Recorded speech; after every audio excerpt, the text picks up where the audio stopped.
নমস্কাৰ স্বাগতম জনাইছো মোৰ ইউটিউব চেনেল বিএনকে ষ্টাডিলৈ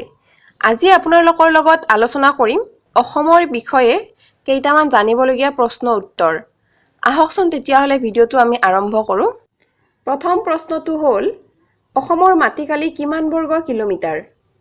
উত্তৰ ৭৮,৪৩৮ বৰ্গ কিলোমিটাৰ দ্বিতীয় প্ৰশ্নটো হ'ল আয়তনৰ ফালৰ পৰা অসম ভাৰতৰ কিমান শতাংশ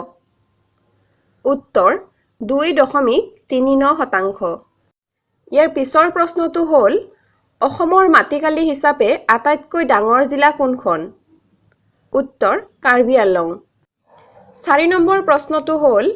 অসমৰ মাটিকালি হিচাপে আটাইতকৈ সৰু জিলা কোনখন উত্তৰ দক্ষিণ হালমাৰা মানকাছৰ 5 নম্বৰ প্ৰশ্নটো হ'ল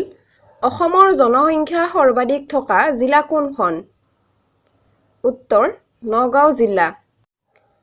6 নম্বৰ প্ৰশ্নটো হ'ল অসমৰ জনসংখ্যা সৰ্বনিম্ন থকা জিলা কোনখন উত্তৰ ডিমা হাছাও ইয়াৰ নেক্সট কোৱেশ্চনটো হ'ল অসমৰ সীমাত লাগি থকা বিদেশী দেশখনৰ নাম কি উত্তৰ বাংলাদেশ 8 নম্বৰ প্ৰশ্নটো হ'ল বৰ্তমান অসমৰ জিলাৰ সংখ্যা কিমান উত্তৰ 35খন 9 নম্বৰ প্ৰশ্নটো হ'ল ভৌগোলিকভাৱে অসমখন কি জলবায়ুৰ অন্তৰ্গত উত্তৰ মৌচুমী জলবায়ুৰ অন্তৰ্গত 10 নম্বৰ প্ৰশ্নটো হ'ল অসমত ক'ত প্ৰথম মৰাপাটৰ কল স্থাপন কৰা হৈছিল উত্তৰ বিজয়নগৰত